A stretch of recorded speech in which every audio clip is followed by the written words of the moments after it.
एक टूटी हुई झोपड़ी जिसके छप्पर में इतने छेद थे कि रात को तारे गिनने के लिए बाहर निकलने की जरूरत नहीं पड़ती थी। इसी झोपड़ी में रहते थे 2 अनाथ भाई, राजू और श्यामू। सुबह उनके लिए सूरज नहीं, भूख लेकर आती थी। कभी मजदूरी मिल जाती तो चूल्हा जलता।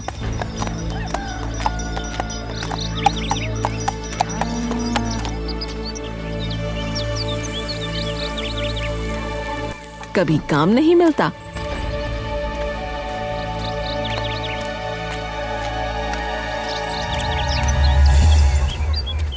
तो चूल्हा भी सूना रहता। अरे राजू, क्या हुआ? इतने गुस्से में क्यों है? भैया, आज भी कोई काम नहीं मिला।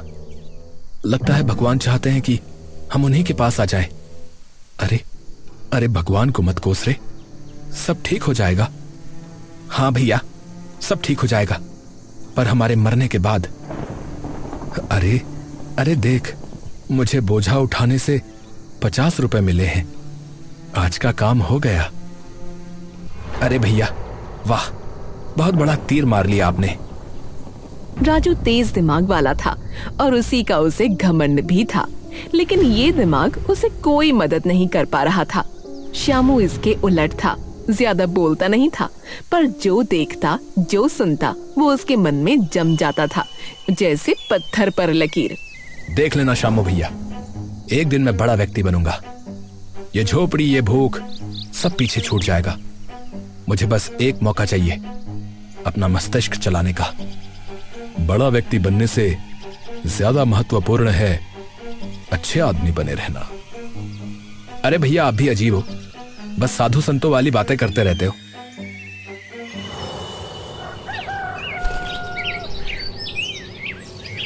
अगले दिन सुबह दोनों झोपड़ी से निकल पड़े।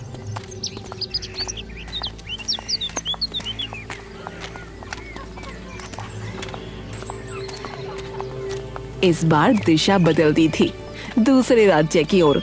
काम की तलाश में दोनों यूं ही भटका करते थे।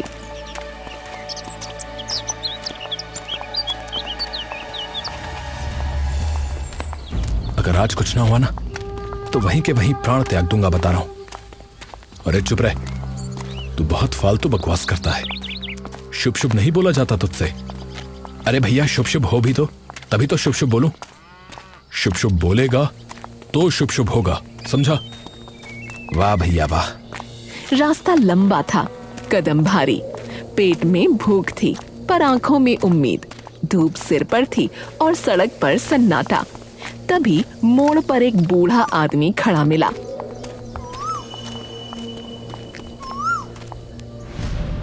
लाठी थामे, आंखें अध खुली, पर चेहरा जैसे सब देख रहा हो। अरे हटिए बाबा, देर हो रही है। देर नहीं हो रही बेटा, रास्ता बदल रहा है।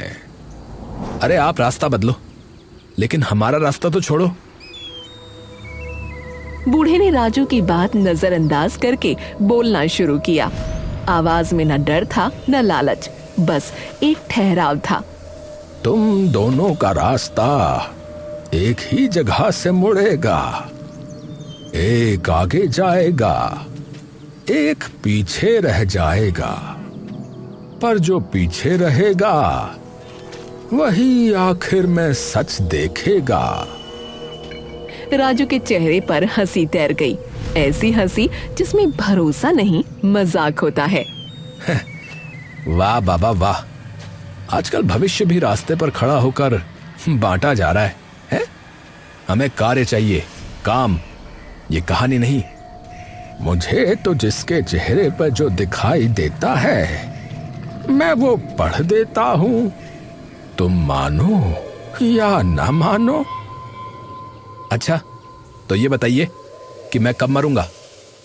ऐसी बातें नहीं करते बेटा। अरे तो आगे बढ़िए ना, क्यों मेरा दिमाग खा रहे हैं? श्यामू कुछ नहीं बोला। उसने बूढ़े की आंखों में झांका, उसे एक अजीब सी सच्चाई नजर आई। अब चलो राजू, देर हो रही है। वे आगे बढ़ गए।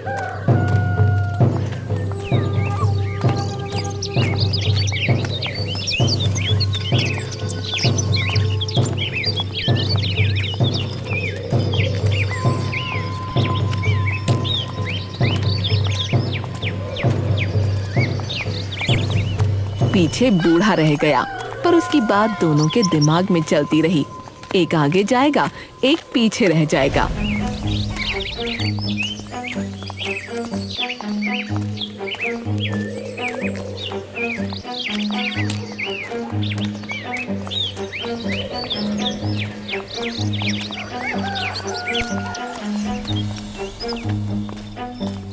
पागल बुढ़ा कहीं का। अरे तुम बहुत जल्दी क्रोध में आ जाते हो। अरे जाने दो ना उसे।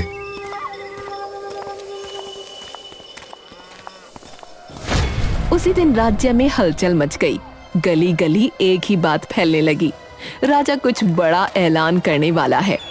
लोग काम छोड़कर दुकानें बंद कर दरबार की ओर चल पड़े।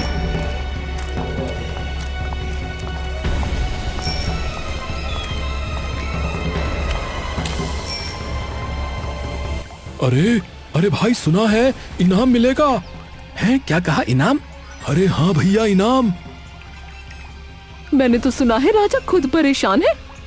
अरे भाई सुना है, जो समझदार निकलेगा उसकी किस्मत ही बदल जाएगी भैया। हाँ। दरवाजे के बाहर भीड़ जमा थी। भीतर राजा धनंजय सिंहासन पर बैठे थे, चेहरे पर चिंता, आंखों में गुस्सा। मंत्री और सेनापति दोनों किनारे खड़े थे। मेरे राज्य में कुछ ऐसी घटनाएं घटित हुई हैं जिनका सत्य सामने आना अति आवश्यक है। जो व्यक्ति भी ये मानता है कि उसके पास बुद्धि है, वो आगे आए। जो सत्य तक पहुंचेगा उसे धन मिलेगा, इतना धन कि उसकी 7 पुश्तें बैठकर खाएंगी। परंतु जिसने मेरा समय अनावश्यक रूप से बर्बाद किया, वो मारा जाएगा। इसलिए सोच समझ कर आना।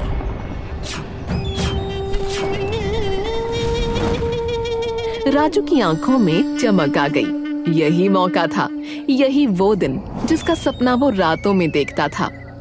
देखा शामू भैया, ये मौका मेरे लिए ही है। अब आप देखना मेरे दिमाग का कमाल। अरे पर सोच के तो देखो, राजा स्वयं क्यों नहीं ढूंढ रहे ये सच? उनके पास क्या कमी है जो वो जनता से सहायता ले रहे हैं? अरे भैया, आपको क्या है? मुंह बंद रखिए आप। छोटे, सोच ले, कुछ गड़बड़ हुई तो मारे जाएंगे।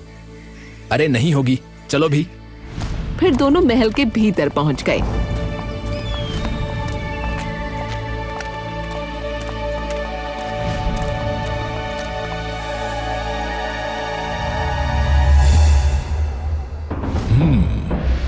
तो तुम दोनों को लगता है कि तुम अति बुद्धिमान हो। लगता नहीं, हम हैं। आप प्रश्न करिए। चलो ठीक है, तो सुनो। राज्य की सीमा पर एक खेत जला मिला, परंतु अजीब बात यह थी कि अग्नि सिर्फ बीच में ही लगी थी, किनारे जस के तस थे। दरबार में सन्नाटा फैल गया। फिर मंत्री बोला, और वहां ये पहेली मिली है, जहां से सूरज नहीं उगता वहीं से सत्य का रास्ता प्रारंभ होता है, और मैं भी वहीं कहीं हूं। दोनों पहेली सुनकर सोच में पड़ गए। राजू जमीन पर झुक गया, उंगलियों से काल्पनिक रेखाएं खींचने लगा। दिशा, हवा, दूरी, समय सब उसके दिमाग में घूमने लगे। श्यामू ने आंखें बंद की, खेत की तस्वीर मन में रखी, फिर बोला, हो सकता है किसी ने जानबूझकर मात्र बीच में जलाया हो, ताकि दिखाया जा सके कि ये कोई दुर्घटना नहीं। तुम पहेली का अर्थ बताओ, ये हमें ज्ञात है। दरबार में फुसफुसाहट हुई। राजा ने राजू की ओर देखा। जहां से सूरज नहीं उगता, यानी पश्चिम दिशा। आप खेत के पश्चिम में जांच कराइए। ठीक है। सब उस खेत के पास पहुंचे।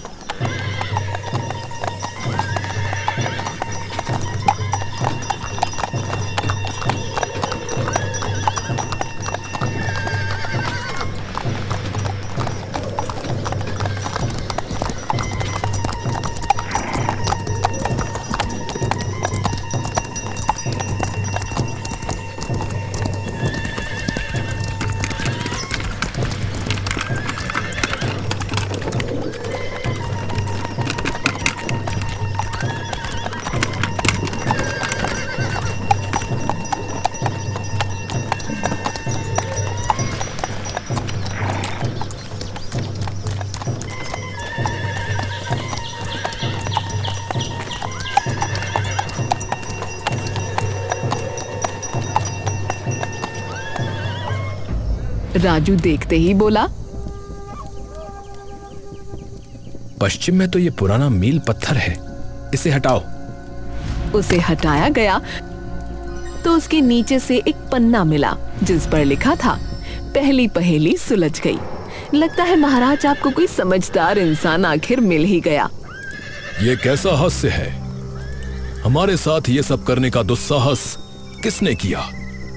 यदि एक बार मिल जाए तो सर धड़ से अलग करा दिया जाए।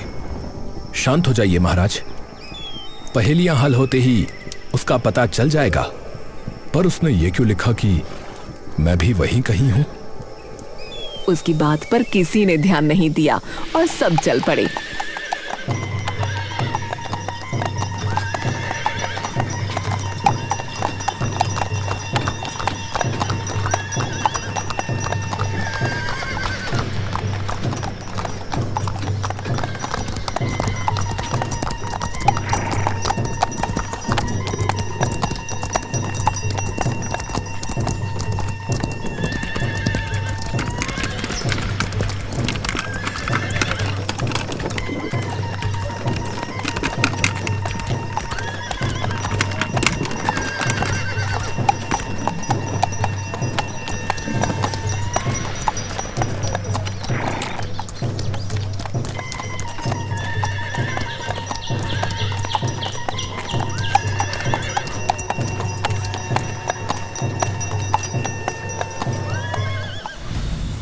महल पहुंचकर अब दूसरी घटना राजा ने सुना। राजमहल के भीतर एक जीव मरा मिला, बंद कमरे में, बिना रक्त के, और उसके साथ पहेली थी, जो रक्षा के लिए होता है वही बंधन बन जाता है। डरो मत, उत्तर दो। डरो मत, उत्तर दो, ऐसा क्यों लिखा है?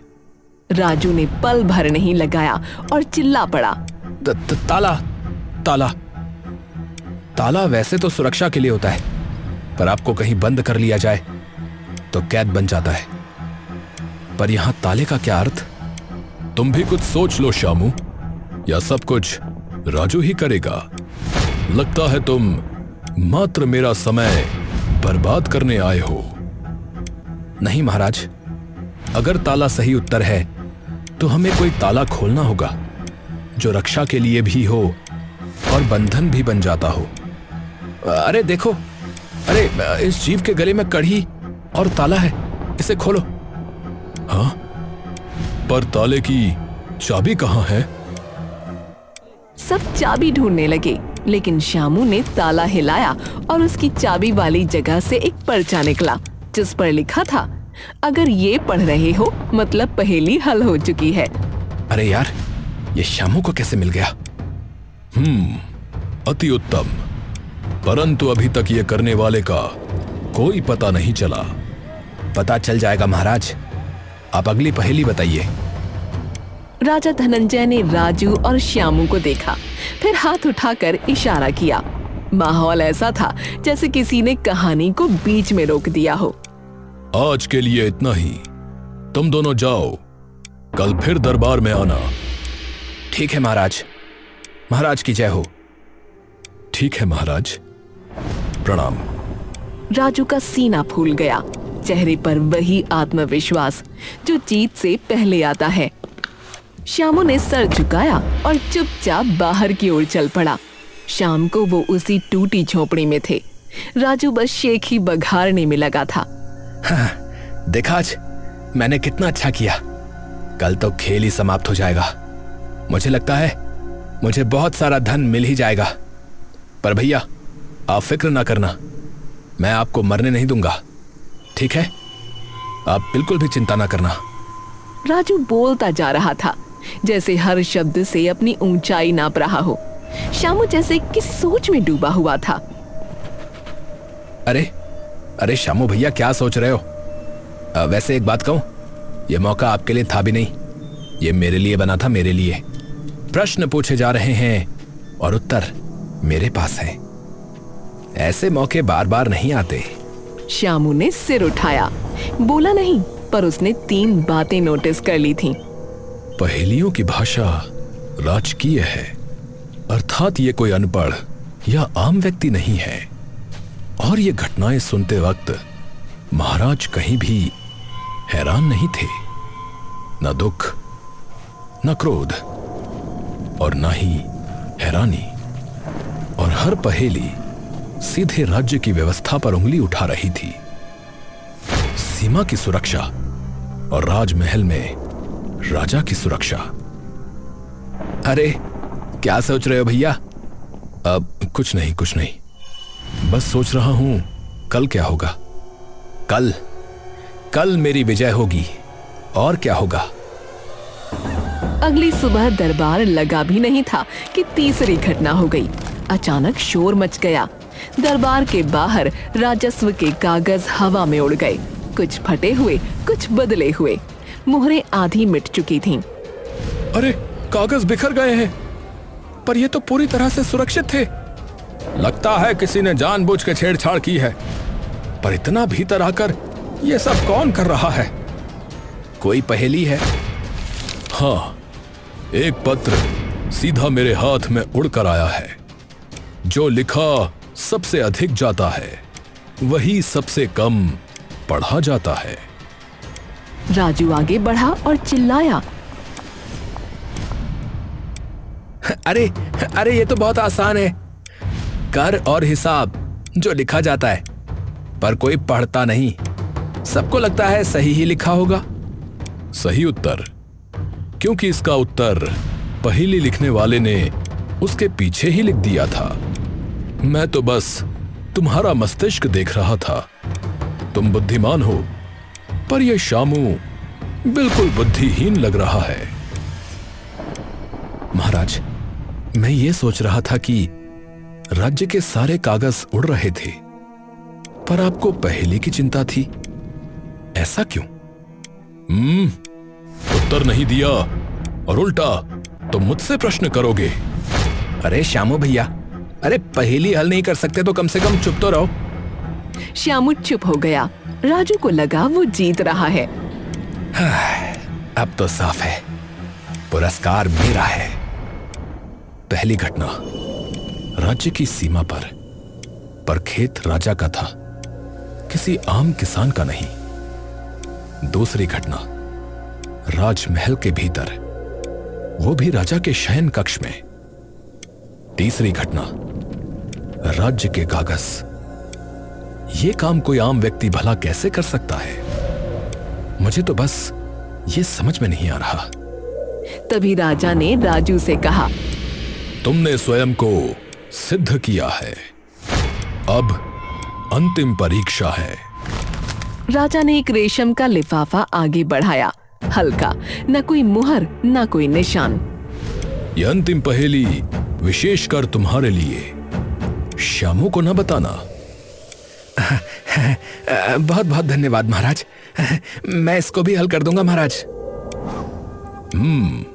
हमें ज्ञात है राजू, तुम अत्यधिक बुद्धिमान हो। दूर श्यामू खड़ा था, उसने बस लिफाफा देखा, पहेली न सुन सका। महाराज, ये अन्याय है। तुम चुप रहो, तुम्हारे बस का कुछ नहीं। तुम्हें कुछ बताकर भी क्या लाभ। और फिर दोनों वापस आ गए।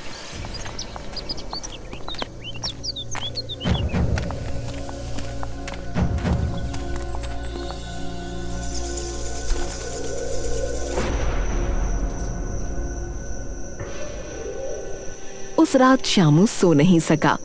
झोपड़ी में अंधेरा था,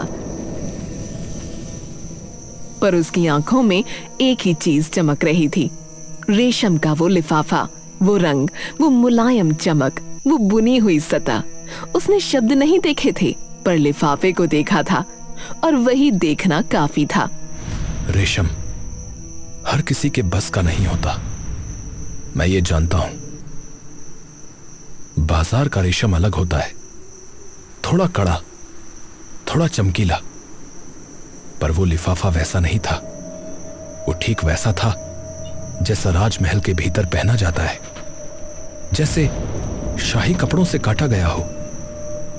अरे क्या सोच रहे हो श्यामू भैया? अगर पहेली पूछना चाहते हो तो भूल जाओ, मैं कुछ नहीं बताऊंगा। नहीं नहीं, मैं नहीं जानना चाहता। फिर उसे एक और बात याद आई। उस लिफाफे पर कुछ लिखा नहीं था, शब्द उभरे हुए थे, स्याही से नहीं, धागे से। वो कला, वो तकनीक, वो सिर्फ राजकीय कारखाने में होती है, जहां शाही पत्र, राजादेश और मोहरें बनती हैं। आम व्यक्ति के पास न वो हुनर होता है और न ही वो अनुमति। श्यामू करवट बदलता रहा। पहली घटना याद आई, सीमा पर जला खेत, पर वो खेत राजा का था। दूसरी घटना, महल के भीतर शयन कक्ष में। तीसरी, राजस्व के कागज। हर बार नुकसान हुआ, परंतु महाराज हम जैसे व्यक्तियों से पहेलियां सुलझवा रहे हैं। मुझे लेश मात्र भी यकीन नहीं हो रहा। कल मैं धनी होने वाला हूं, ये सोच सोचकर मुझे नींद ही नहीं आ रही। अरे श्यामू भैया, मैं कहीं पागल ना हो जाऊं प्रसन्नता से। नहीं होगा, अत्यधिक मत सोचो, चलो सो जाओ।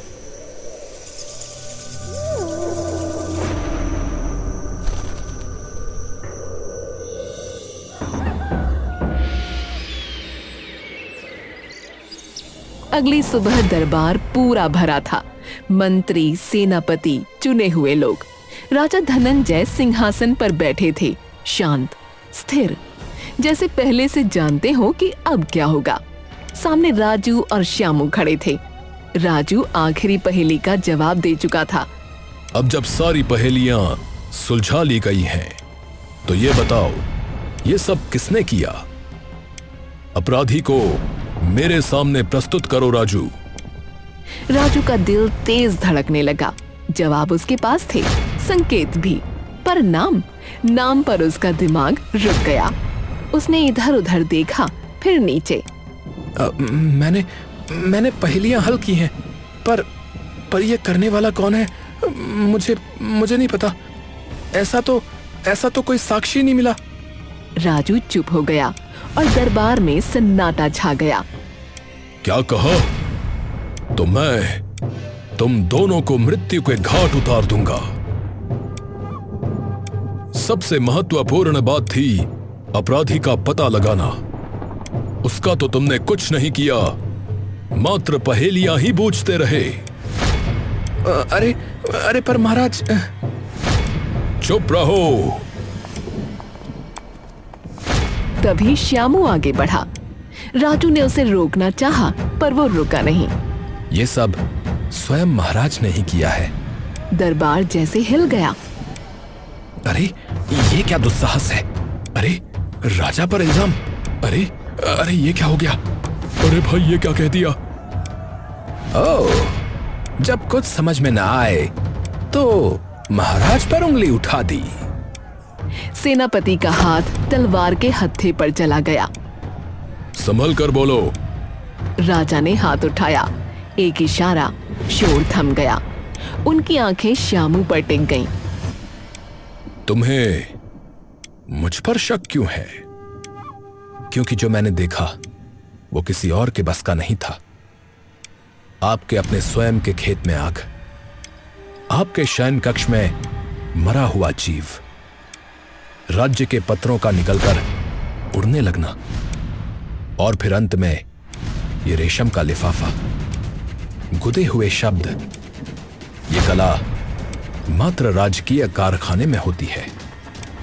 आम व्यक्ति के पास ना साधन है, ना अधिकार। तो तुम कहना क्या चाह रहे हो? क्या पता किसी ने चोरी की हो? नहीं, जैसे आपने इस बात की परवाह ही नहीं की कि वो लिफाफा रेशम का है, उसी से समझ में आ गया कि वो आपने स्वयं बनवाया है महाराज।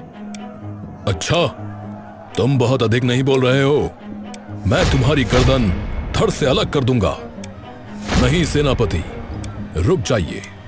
ये बालक सही कह रहा है। हैं? क्या? राजा के चेहरे पर एक हल्की मुस्कान आ गई। तुमने सब सत्य कहा श्यामू। क्या? ये सब मैंने ही किया था। लोग सन्न रह गए। मेरा कोई पुत्र नहीं है, पर मुझे ऐसा उत्तराधिकारी चाहिए था जो इतना बुद्धिमान हो, जो मेरी तरह बारीकियों को पकड़ सके। उन्होंने राजू की ओर देखा। राजू, तुमने हर पहेली हल की, तुम्हारी बुद्धि तीव्र है। मैंने जो वचन दिया था वो निभाया जाए, पर श्यामू ने उन पहेलियों को देने वाले को समझा।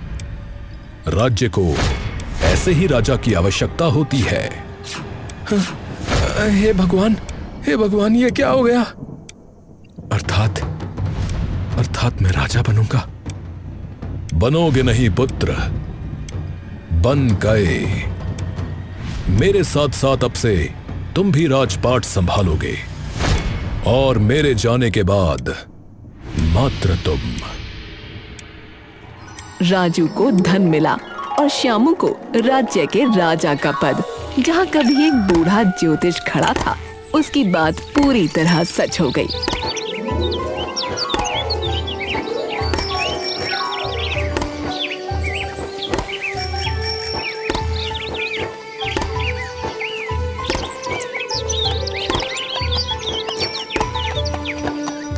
रास्ता दोनों का एक था, पर मंजिल अलग।